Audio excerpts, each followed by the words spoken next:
Bismillahirrahmanirrahim. Assalamualaikum warahmatullahi wabarakatuh. Innal hamdalillah nahmaduhu wa nasta'inuhu wa nastaghfiruh wa na'udzu billahi min syururi anfusina wa min sayyiati a'malina. Man yahdihillahu fala mudilla lahu wa man yudlil falan tajida lahu waliyan mursyida. Wa asyhadu an la ilaha illallah wahdahu la syarika lah wa asyhadu anna Muhammadan 'abduhu wa rasuluhu la nabiyya wa rasulahu ba'da. Ya ayyuhalladzina amanu taqullaha haqqa tuqatih wa la tamutunna illa wa antum muslimun. Ya ayyuhalladzina amanu taqullaha wal tanzur nafsum ma qaddamat lighad wattaqullaha innallaha khabirum bima ta'malun. Walaqad yassarnal qur'ana lidzikri fahal min mudzakir. Allahumma shalli ala nabiyyina Muhammadin wa ala alihi wa ashabihi wa man tabi'ahum bi ihsan ila yaumiddin. Amma ba'du. Alhamdulillah jamaah rahimakumullah, kita bisa berjumpa kembali di kajian sore hari ini, dan semoga atas nikmat limpahan sehat dan juga waktu luang kita bisa terus bertakwa kepada Allah Subhanahu wa taala dengan membawa banyak amal kebaikan. Jamaah rahimakumullah, ini alhamdulillah kita sudah ada proyek terbaru. Semoga ini bisa mendukung kelangsungan dari kegiatan kita, dan barangkali ini memang tidak sebegitu tajam ngoten nggih, karena memang ya secukupnya saja saya membelinya, karena kok yang terbaru kayaknya harganya sudah lumayan tinggi sekali ngoten nggih. Dan alhamdulillah ini sudah bisa dipakai, ketinggal jelas nggih Ibu di belakang nggih. Nah, kalau tidak kelihatan maju pun juga tidak apa-apa. Baik, kita lanjutkan pembahasan kita masih dalam bab sholat sunnah tahiyatul masjid. Nah, di dalam pembahasan yang lalu kita sampai di dalam pembahasan, wah ini kayaknya settingan saya yang belum tepat tentang permasalahan hukum yang berkaitan dengan pelaksanaan sholat tahiyatul masjid.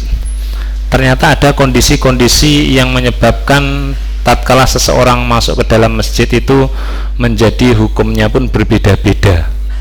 Di pertemuan yang lalu kita sudah dapati dari sudut pandang siapakah yang ke masjid, kan ngaten nggih. Yang ke masjid siapa? Kan dikatakan barang siapa di antara kamu yang masuk masjid, nah, kamu itu siapa? Kita sudah dapati di penjelasan kemarin, yaitu sebagai seorang apa? Makmum dan imam. Kita sudah menjelaskan itu. Nanti apabila ada yang terlewatkan bisa lihat di video kajian yang sudah ada di grup ngaten nggih. Nah, sekarang kita masuk dalam pembahasan selanjutnya, yaitu tentang di manakah harus dikerjakan sholat tahiyatul masjid. Kalau ada pertanyaan, di manakah harus dikerjakan sholat tahiyatul masjid, di mana kira-kira? Nah, di masjid. Nah, ini betul nggih. Ada yang jawab bukan di masjid? Tidak ada nggih. Ya, baik. Ya, betul, memang harus dikerjakan di masjid. Namanya aja tahiyat ngoten nggih. Penghormatan kepada siapa? Masjid, yaitu minta izin kepada Allah sang pemilik masjid nggih. Di dalam hadis yang sudah kita dapati di beberapa pertemuan yang lalu dalam riwayat Bukhari 537 dan Muslim 714 yang menjadi landasan perintah supaya kita ini mengerjakan salat tahiyatul masjid, dikatakan oleh Rasulullah sallallahu alaihi wasallam, "Idza dakhala ahadukum al masjid." Jika salah seorang di antara kalian masuk ke dalam masjid, falyarka' rak'atain, maka hendaklah dia sholat 2 rakaat qabla an yajlisa, sebelum dia duduk. Nah, maka di dalam hadis ini kita dapati bahwasannya ada kata nih al masjid, yaitu di masjid. Maka penghormatan kepada masjid ini ya tempatnya di masjid. Nah, dari sini kita akan membahas beberapa cabang dari pembahasan atau topik kita saat ini. Kenapa kok harus di masjid? Kalau di luar masjid bagaimana? Nah, ini jamaah rahimakumullah.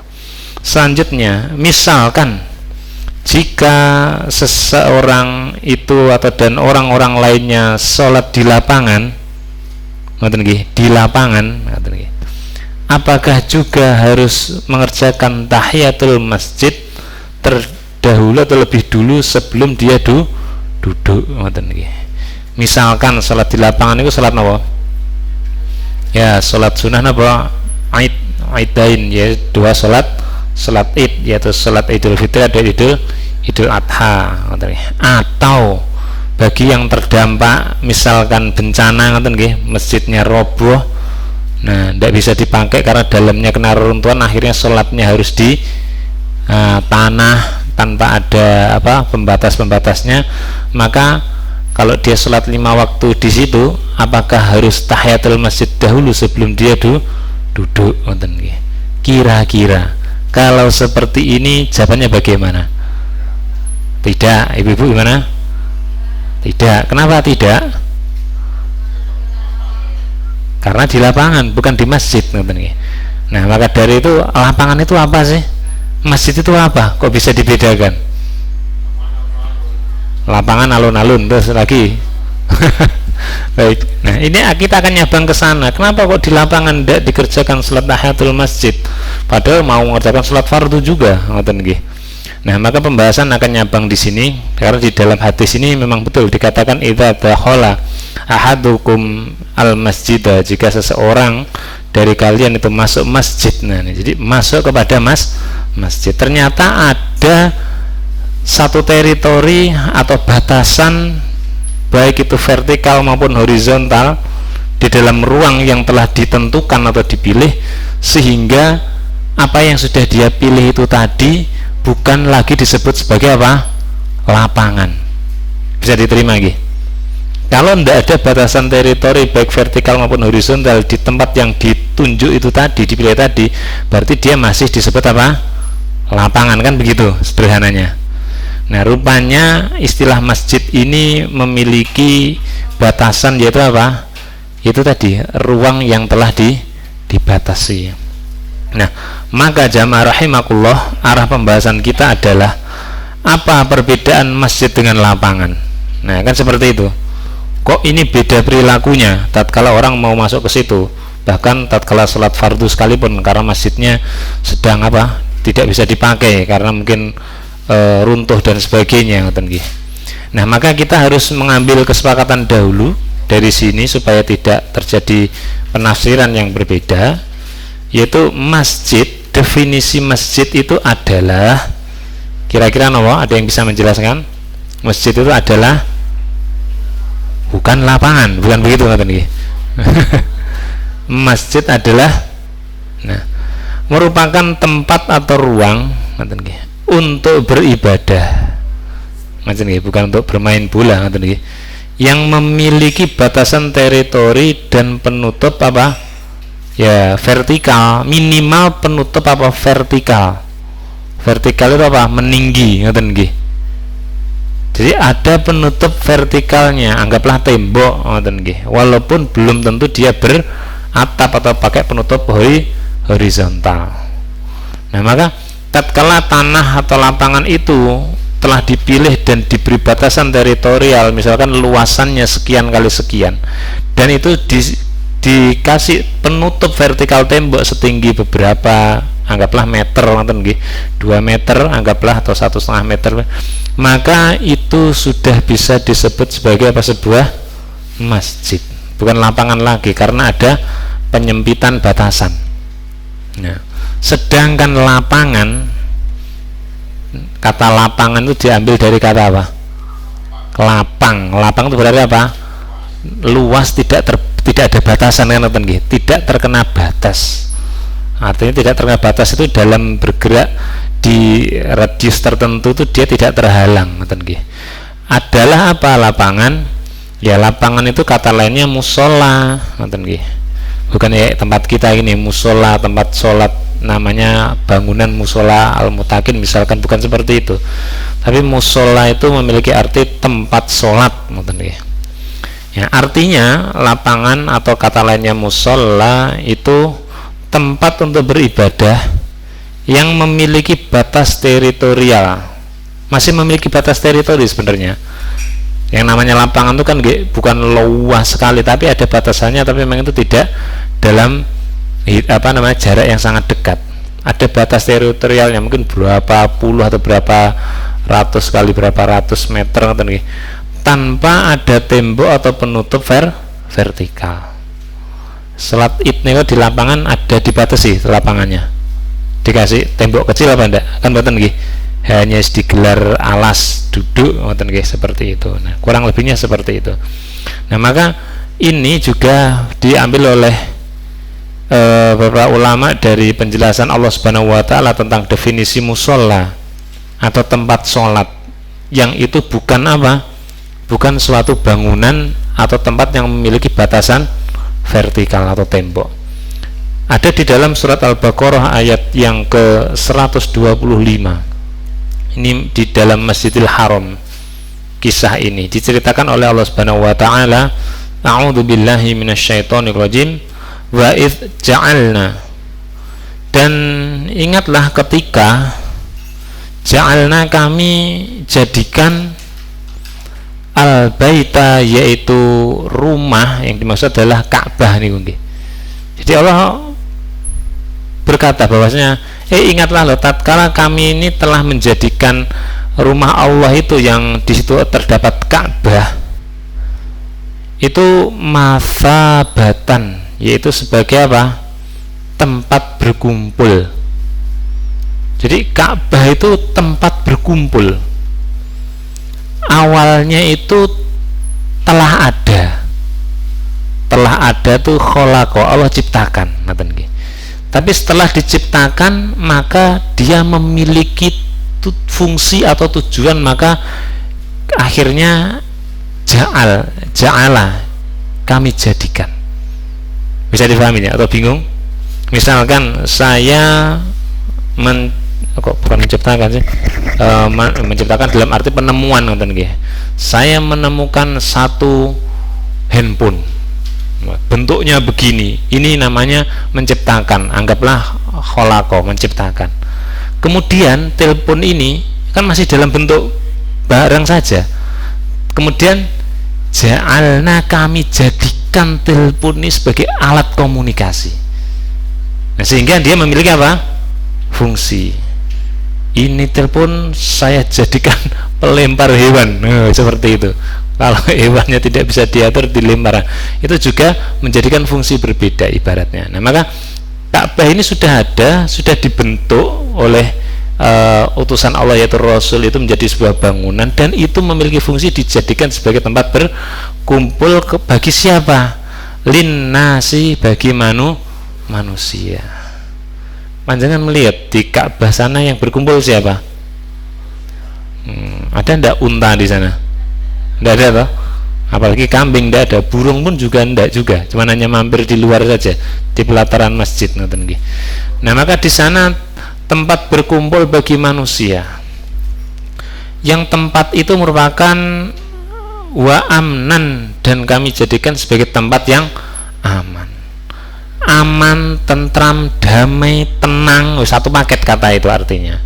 Maka barang siapa yang seseorang itu punya masalah, seberat apapun, sesulit apapun, sesumpek apapun pikirannya, kalau dia ini tidak bisa menghilangkan kegundahan pikiran yang berat itu, dia tidak ada jalan lain, maka pilihlah berangkat ke sana, ke Masjidil Haram, masuklah ke sana dan lihatlah Ka'bah dan mendekatlah.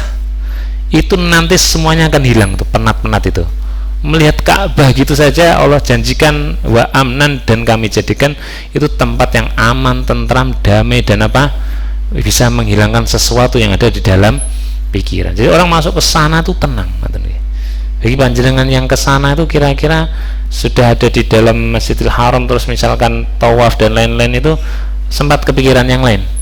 Kan enggak, tenang di situ, isinya sudah pikiran itu lain, konsentrasi di situ dan terbawa. Memang itu Allah yang menjadikan. Wattakhidhu, dan jadikanlah atau ambillah mimmakomi Ibrahim, dari makom tempatnya siapa? Ibrahim dulu tatkala meninggikan Ka'bah itu, dan beliau berhenti di satu titik sebagai tempat pijakannya itu. Nah, dia kan manusia, terus tatkala menatakan ada tempat pijakannya, ada batunya, ada tempat di sebagai apa? Pijakan dia. Itu bekas atau tempatnya itu tadi, itu jadikanlah musola, tempat untuk sholat. Nah, jadi jadikanlah wilayah atau area yang ada di wilayah situ itu loh, itu sebagai tempat untuk sholat. Ada kekhususan. Kalau kamu setelah tawaf di situ, jangan sholat di titik yang lain.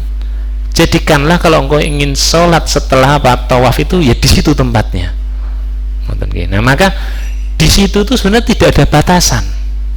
Hanya tanah, hanya tanah saja, tapi di area situlah itu merupakan tanah lapangan miliknya dulu Ibrahim tatkala meninggikan Ka'bah itu, maka jadikanlah itu sebagai musola, tempat untuk sholat.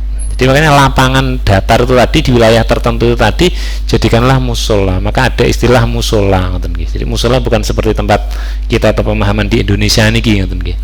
Nah, maka arti dari musola di sini yaitu tadi tanah yang lapang datar dan dia tidak memiliki batas teritori secara vertikal, hanya sekadar area gitu saja. Bisa dipahami di sini, Nah, itu perbedaannya di situ. Nah, dijelaskan di dalam Al-Fawaqihul Adidah mengenai sholat di tanah lapang seperti sholat Aid atau istisqa dan lain-lain itu, maka tidak disyariatkan untuk mengerjakan sholat tahiyatul masjid. Tidak disyariatkan karena itu bukan berupa masjid atau daerah yang memiliki teritori dan juga batasan secara vertikal. Nah, jadi bisa dipahami. Nah, ini jawabannya kenapa kalau di lapangan itu tidak disyariatkan untuk mengerjakan sholat tahiyatul masjid. Jadi panjangan kalau sholat id ya datang ya sudah gelar sajadah, kemudian panjangan duduk, tiduran di situ tidak apa-apa, tidak disuruh berdiri dulu untuk untuk sholat.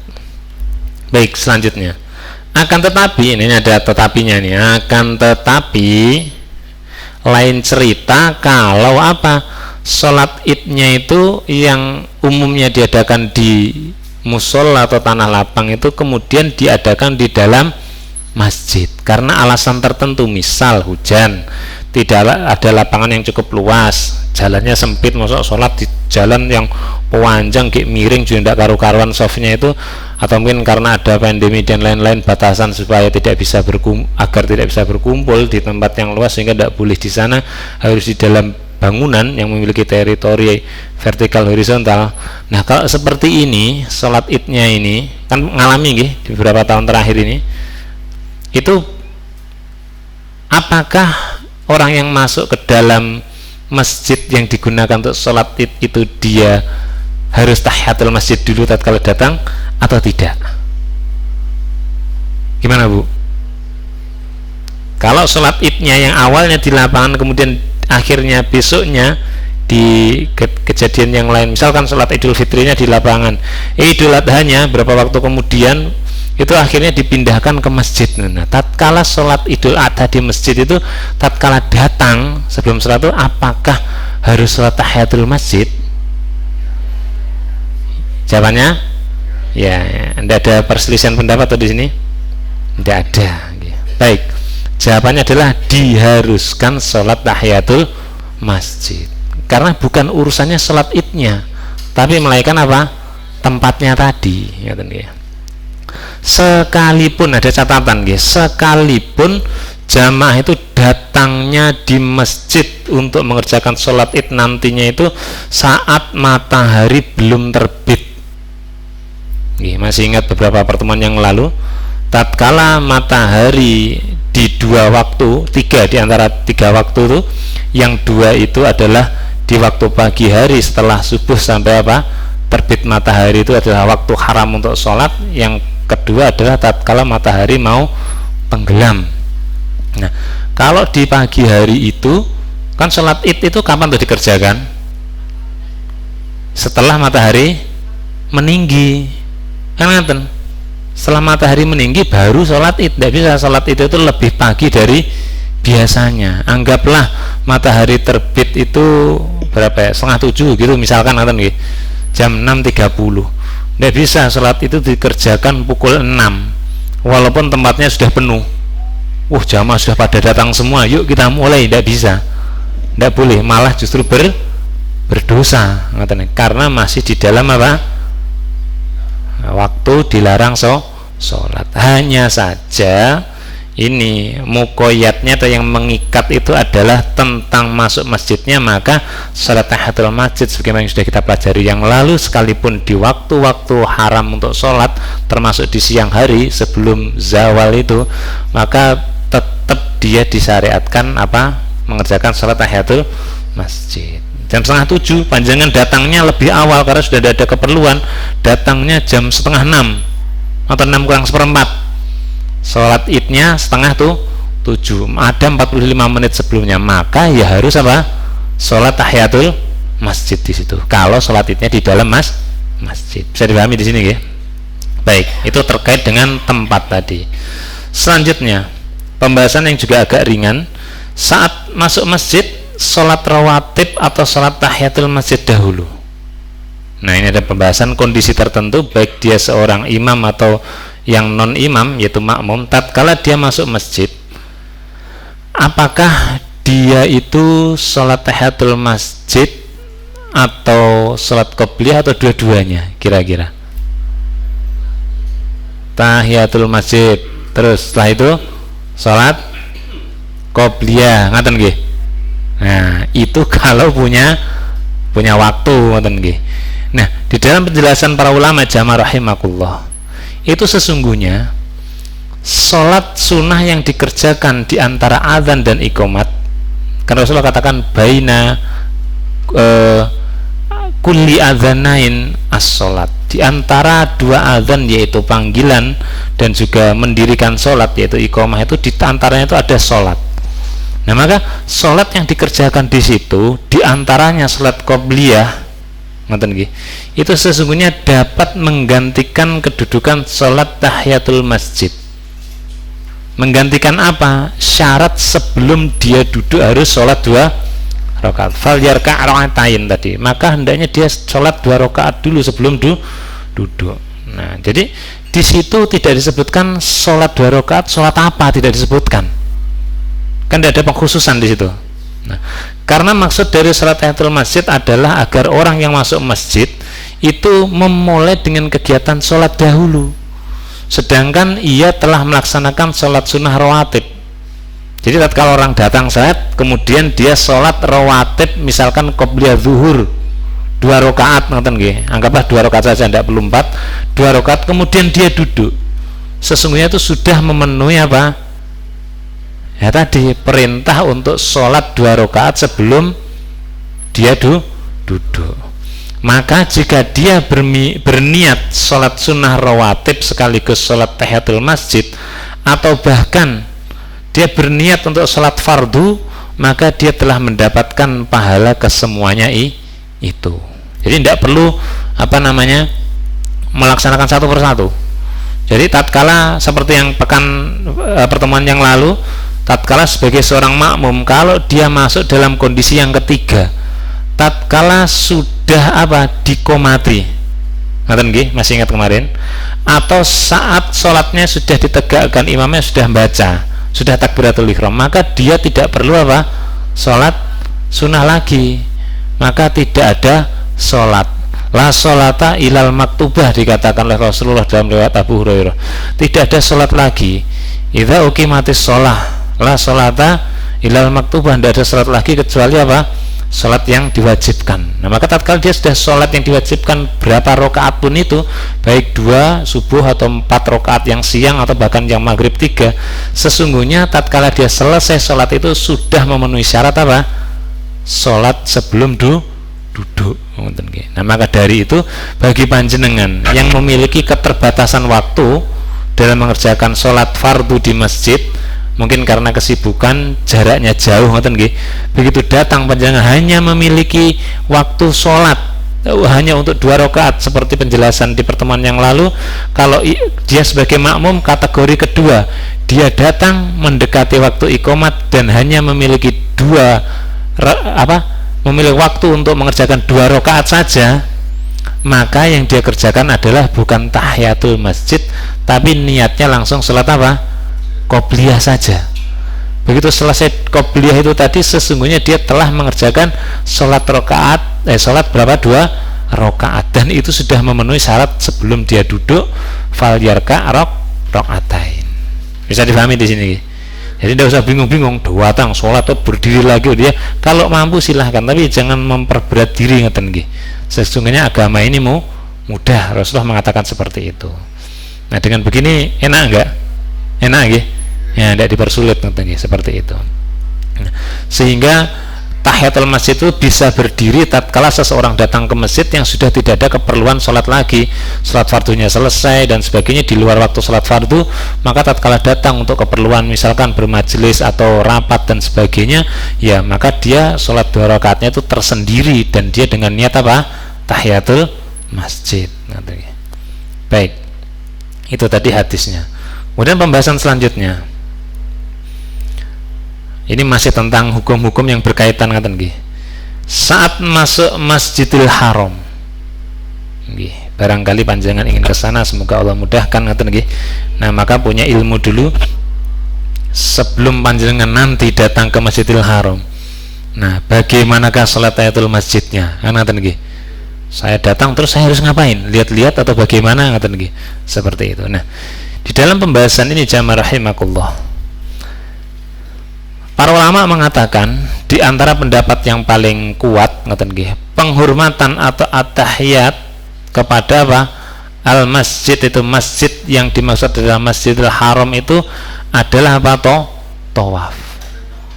Penghormatan secara keseluruhan atau global terhadap Masjidil Haram bagi siapa saja secara global dari seluruh negeri kalau ke sana itu adalah apa? Tawaf. Begitupun penghormatan tatkala dia meninggalkan apa? Ka'bah. Kan ada tawaf yang terakhir itu loh. Tawaf napa? Tawaf wada. Kan ada tawaf untuk apa? Ya salam perpisahan, maksudnya permisi, kan permisi datang sama permisi pulang, kan ngaten nggih. Kan ini permisinya kepada Allah, si pemilik rumah, ngaten nggih. Ya inna masjida lillah. Sesungguhnya seluruh masjid itu milik Allah. Hal ini juga dikemukakan oleh para jumhur fuqaha, para ahli fikih secara umum. Jadi begitu orang datang, panjenengan pertama kali datang ke sana, itu yang panjenengan lakukan itu yang utama adalah segera masuk sampai dalam, panjenengan lihat Ka'bah, terus panjenengan setelah berdoa kemudian merasa hati tenang, langsung tawaf muter straight. Nah, setelah itu panjenengan setelah tawaf ngapain? Nah, ini ada amalan yang kedua adalah sholat sunnah setelah tawaf. Sebagai ayat tadi, wattakhidhu mim maqami Ibrahim musholla, dan jadikanlah itu loh makom Ibrahim yang kamu lewati tadi itu tempat sholat setelah tawaf. Sebelum kamu, kalau umroh atau haji, sebelum kamu sa'i masuk ke sana lewat pintu itu, kamu sholat sini dulu, seperti itu ngoten nggih. Barangkali mau istirahat dulu sebelum sa'i atau dan lain-lain. Nah, begitu. Di dalam Fathul Bari, Imam An-Nawawi juga berkata, sholat tahiyatul masjid untuk Masjidil Haram itu sesungguhnya adalah tawaf. Dan tawaf ini secara arti juga merupakan sholat. Sehingga dia ini tentunya memiliki waktu pelaksanaan, kan ngaten nggih. Salat kan ada waktu pelaksanaannya. Baik salat itu sunnah muqayyad maupun yang yang salat sunnah mutlak. Nah, tapi di dalam Masjidil Haram ini yang dikatakan oleh para ulama tawaf itu sama dengan salat sunnah untuk tahiyatul masjid di situ. Itu kenyataannya, kejadiannya atau waktu pelaksanaannya kapan saja orang tawaf di sana. Kapan? Apa pagi saja, siang saja, sore saja, sewaktu-waktu atau 24 jam atau non-stop, ya sedatangnya.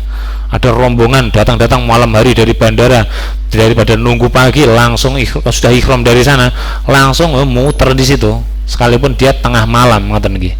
Nah, itu dikatakan oleh Imam Nawawi yang dikhususkan bagi pendatang. Pendatang itu ya musafir, itu lebih khusus bagi mereka. Itu kalau masuk Masjidil Haram itu sebaiknya dia tahiyatul masjidnya dengan tawaf. Adapun kata Imam An-Nawawi, orang yang mukim atau sudah menetap di situ dalam waktu tertentu, misalkan panjenengan pendatang Rupanya panjenengan punya visa kerja di sana, kerja atau studi di sana dalam waktu yang cukup lama, ngoten nggih. Kan akhirnya sudah dianggap orang yang mukim atau menetap di situ. Maka kalau panjenengan datang ke Masjidil Haram misalkan untuk urusan sholat berjamaah, sholat fardu zuhur itu nggih, panjenengan datangnya lebih awal, misalkan 30 menit bahkan 1 jam sebelumnya masuk cari tempat di sana, hukumnya adalah apa? Sama seperti masjid-masjid yang lain, yaitu apa? Disunahkan mengerjakan sholat secara fisik, sholat menghadap ke arah Ka'bah dimanapun tempatnya. Nah, itu adalah tahiyatul masjid al-haram terhadap al-Ka'bah terhadap siapa? Orang yang mukim. Dari sini bisa difahami pendapat ini. Jadi lebih baik bagi pendatang itu langsung tawaf. Kalau sudah lama di situ panjenengan ya tahiyatul masjid. Ya walaupun panjenengan seorang yang umroh ngaten nggih, hari kedua ketiga kan masih di, misalkan di Mekah masih 2 atau 3 hari ngaten nggih, atau 4 hari. Hari kedua hari ketiga panjenengan masih sholat di situ ya. Bukan langsung datang terus tawaf, tapi kalau panjenengan tidak ingin tawaf berarti panjenengan masuk di situ untuk menunggu sholatnya, berarti panjenengan harus apa? Sholat tahiyatul masjid. Walaupun kalau tenaganya masih kuat mau tawaf ya silahkan. Hanya bagi pendatang itu disyariatkan seperti itu. Bisa difahami di sini, gitu. Nah, jadi kesimpulannya adalah terkait dengan masuk ke Masjidil Haram, urusan dengan tahiyatul masjid. Karena apa? Masjidil Haram itu sudah dan ditakdirkan dia memiliki batasan secara teritori dan juga batasan apa? Vertikal, berupa apa? Ya tembok, kalau sekarang bangunannya nih Gongge, sehingga dia itu resmi bisa disebut sebagai sebuah masjid, bukan tempat yang lapang. Hanya di dalam masjid apa Al-Haram itu yang disebut musola itu ya hanya di pelatarannya itu saja, tempat sholat tadi, di antaranya di dekat Ka'bah itu untuk orang tawaf, yaitu apa? Makam Ibrahim tadi. Sholat tahiyatul masjid berlaku untuk semua masjid termasuk Masjidil Haram, karena dia masjid sekarang bentuknya, sehingga orang yang masuk Masjidil Haram tetap dianjurkan baginya untuk melakukan tahiyatul masjid jika dia ingin duduk. Hanya gitu kesimpulan sederhananya. Kalau dia pendatang, dia diutamakan langsung pakai apa? Tawaf. Kalau tidak pendatang atau sudah menetap di situ berapa hari atau berapa waktu lamanya, dia diharuskan apa? Sholat secara fisik itu dengan apa? Niat tahiyatul masjid 2 rakaat. Dari sini ada yang ditanyakan barangkali sebelum dilanjutkan? Tidak ada? Ini monggo, silakan. Latar masjid apakah termasuk masjid? Yang saya ketahui latar atau halaman masjid itu tidak termasuk apa? Masjid. Tidak termasuk masjid. Ya, ya. Maksudnya? Oke, oke. Ya, ya, ya. Yang tidak dikatakan tidak boleh apanya?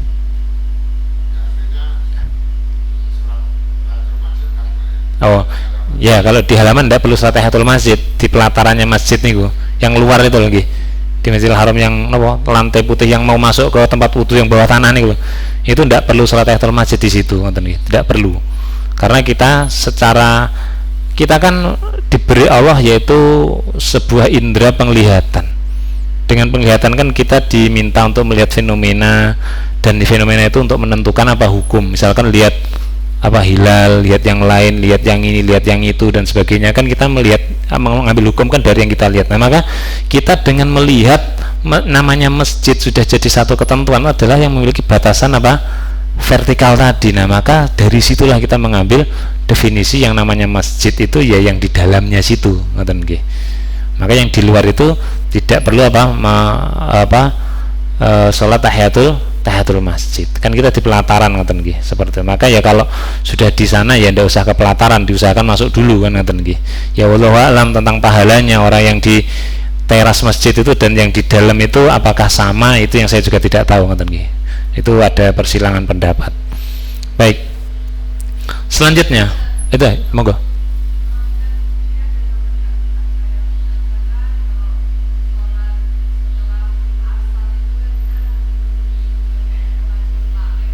Nggih. Oh, ngaten, ndak boleh gitu. Nggih. Ya memang mereka mengambil hukum bahwasanya ya ndak ada sholat setelah matahari terbit dan setelah asar sebelum matahari terbenam, sebagaimana hadis di pertemuan yang lalu, ngoten nggih. Cuman hadis itu sifatnya umum, sebagaimana juga sholat tahiyatul masjid yang sifatnya umum. Idza dakhala ahadukum al masjid, kan dikatakan kalau sholat tahiyatul masjid, jika salah seorang yang kamu masuk masjid, masuk itu kan waktunya kapan, kan tidak ada batasan di situ, umum. Nah begitu juga kalau engkau tidak ada sholat setelah subuh sebelum matahari terbit dan setelah asar setelah matahari terbenam. Nah itu sifatnya umum, tetapi keumuman itu ada pengecualian secara khusus. Misalkan kepada hadis yang kita pelajari kemarin tentang orang yang lupa mengerjakan sholat, sholatnya apa namanya? Qadha, ngoten nggih. Misalkan dia sholat duhur lupa karena repot ada tamu dan lain-lain, tahu-tahu adzan asar, kemudian dia sholat asar. Begitu duduk di masjid setengah jam lebih, dia keingat tadi kegiatannya gini, loh kita belum sholat duhur, itu posisinya misalkan sudah 4:30 atau jam 4 sore. Tapi apa kata Rasulullah? Ya harus sholat seketika dia ingat. Nah maka dari itu sudah segitu apa masa dia tidak boleh sholat? Saya katakan kan ngaten nggih. Bahkan ya itu tadi sholat salah satunya tentang matahari gerhana, sholat gerhana itu misalkan gerhana matahari yang malam tau, gerhana bulan tuh ada yang paling awal itu sebelum maghrib sudah mulai masuk gerhana, puncaknya memang setelah maghrib, ngoten nggih. Nah itu kalau itu terjadi pergeseran waktu, gerhananya itu sudah muncul sebelum maghrib, ya dia harus sholat di waktu itu, padahal itu sebelum maghrib. Sama gerhana matahari ada yang paling pagi, tatkala matahari setelah meninggi nih nggih, tapi belum sampai terbit itu masih dia ndak kebagian yang gerhana total, masih gerhana ya di penumbranya itu tadi. Maka dia ya mengerjakan sholat gerhana itu ya di waktu terlarang itu tadi. Begitu pula tatkala gerhana matahari total di siang hari, matahari total kan siang hari, itu siang harinya pas dengnya itu belum masuk duhur, misalkan duhurnya jam 12, itu matahari sudah gandeng gitu pukul 12 kurang seperempat sudah gelap gulita, belum masuk duhur, apa ndak sholat gerhana matahari di situ? Nah maka pengecualian itu juga termasuk untuk salat tahiyatul masjid yang sifatnya umum dan disebutkan waktunya kapan. Hadisnya kan idza dakhala ahadukum al masjid, jika salah seorang kamu masuk masjid.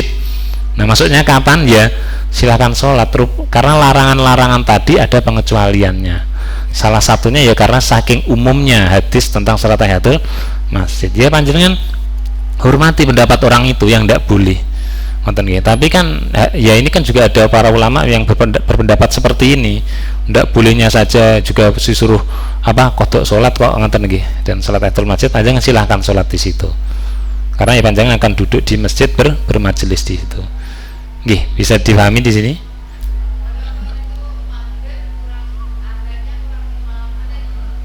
Iya bisa, silakan. Ya sama seperti tadi, panjenengan mau sholat id, sholatnya dipindah ke masjid. Ya, sholat idnya jam 6:30, ya panjenengan datangnya jam 6 kurang seperempat belum terbit, ngoten nggih. Nah berarti ya masuk masjid ya sholat tahiyatul masjid di situ. Seperti itu. Jadi hubungannya itu, ngoten nggih, dengan menghormati masjid. Ini sudah azan nih nggih. Nah maka ini bahasannya kita pakai di pertanyaan akan datang saja nggih. Ini agak panjang nih, tentang bagaimana salat tahiyatul masjid tatkala seseorang itu masuk masjid di hari Jumat dan azan sedang berkumandang. Nah ini ada pembahasannya yang cukup ya agak diperjelas nanti, daripada sepotong-potong di waktu akhir ini kurang kurang santai, kita bahas di pertemuan yang akan datang insyaallah. Baik, itu jamaah rahimakumullah terkait apa yang kita pelajari di kesempatan ini, semoga bermanfaat. Dan pengumuman tatkala pekan depan kan sudah puasa nggih. Tentang kajian kita ini nanti kita sampaikan sebagaimana biasanya di di grup saja nih, pelaksanaannya seperti apa dan ketentuannya nanti apa, ditunggu saja di grup saja. Ngaten mawon, sudah tidak ada yang ditanyakan toh? Tidak ada? Nggih. Baik, alhamdulillah. Barakallahu li wa lakum fi hadzal majlis. Rabbana la ta'khidna in nasina aw ata'na, rabbana taqabbal minna innaka antas samiul alim. Wa sallallahu ala Muhammad wa akhiru da'wana anil hamdulillahi rabbil alamin. Wassalamu alaikum warahmatullahi wabarakatuh.